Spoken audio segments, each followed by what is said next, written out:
Jaganmohan Reddy and batch DSC మీద చేస్తున్న తప్పుడు ప్రచారం కోసం కొన్ని విషయాలు మేము ముందుకు తీసుకురావాలనుకుంటున్నాను. జగన్మోహన్ రెడ్డి గారు 5 సంవత్సరాల పాటు ఒక్క ప్రభుత్వ ఉద్యోగానికి కూడా నోటిఫికేషన్ ఇవ్వలేదు. 5 సంవత్సరాల పాటు ఆకలితో రగిలిపోయారండి నిరుద్యోగులు, ముఖ్యంగా డిఎస్సీ వాళ్ళు. జగన్మోహన్ రెడ్డి గారు మేనిఫెస్టోలో ఏం పెట్టారండి? Mega DSC.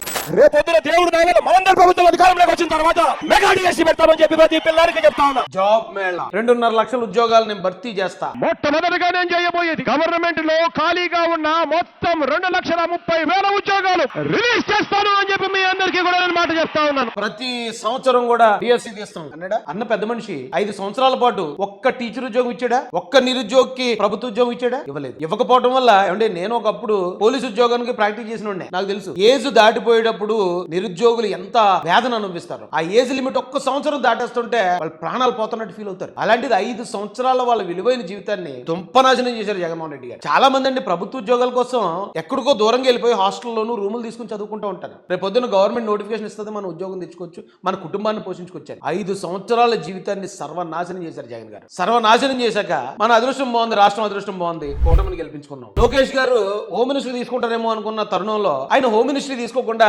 విద్యాశాఖ తీసుకున్నాడు. అందరినీ ఆశ్చర్యపరిచాడు ఆయన. అరే ఈయన చాలా ఇబ్బంది పెట్టారు కదా జగన్ గారు అని బ్యాచ్. ఈయన హోమ్ మినిస్ట్రీ తీసుకుని అందరి మీద కేసులు పెట్టి బొక్కలు వేసేస్తాడు అనుకుంటే ఈయనేంటి విద్యాశాఖ తీసుకున్నాడు అనుకున్నాం. కానీ లోకేష్ గారు నేను పగ్గా ప్రతీకారాల కోసం రాలేదు, ఆంధ్ర రాష్ట్ర భవిష్యత్తు కోసం వచ్చాను. రేపు మన పిల్లల భవిష్యత్తు, మన రాష్ట్ర భవిష్యత్తు బాగుండాలంటే ఇక్కడ పిల్లలు బాగా చదువుకోవాలి, చదువుకోవడానికి కావాల్సిన అన్ని ఏర్పాట్లు చేయాలంటే నేను విద్యాశాఖలో ఉండాలని బాధ్యత తీసుకున్నాడు. తీసుకున్న వెంటనే అరే గత 5 సంవత్సరాల్లో బాబు ఈ డిఎస్సీ దిగ ఎంతో మంది వాళ్ళు చదువుకుని వాళ్ళ ఏజ్ బారైపోయి అటు ఇటు కాకుండా అయిపోయారు కొన్ని వేల మంది. మన హయాంలో అలా జరగకూడదని వచ్చి రావడంతో దాదాపు 16,000 ఉద్యోగాలు తీసి వాటికి ఎగ్జామ్ పెట్టి 16,000 మందికి, అందులో ఎస్సీలు ఉంటారు, ఎస్టీలు ఉంటారు, బీసీలు ఉంటారు, ఓసీలు ఉంటారు, అందులో పేదలు ఉంటారు, అన్ని వేల మందికి ఆయన ఉద్యోగాలు ఇస్తే ఉద్యోగాలు ఇచ్చి ఇప్పుడు సంవత్సరం అయిందండి. ఈ సంవత్సర కాలంలో కరెక్ట్ గా మహానాడు జరుగుతుంది అనగా మహానాడుని దారి తప్పించడానికి ఏదో ఒక యాసం కట్టాలి కాబట్టి ఎవరో ఎమ్మెల్యే చంద్రశేఖర్. ఏమైనా చంద్రశేఖర్ నీకు అసలు బుద్ధి జ్ఞానం ఉందా నీకు?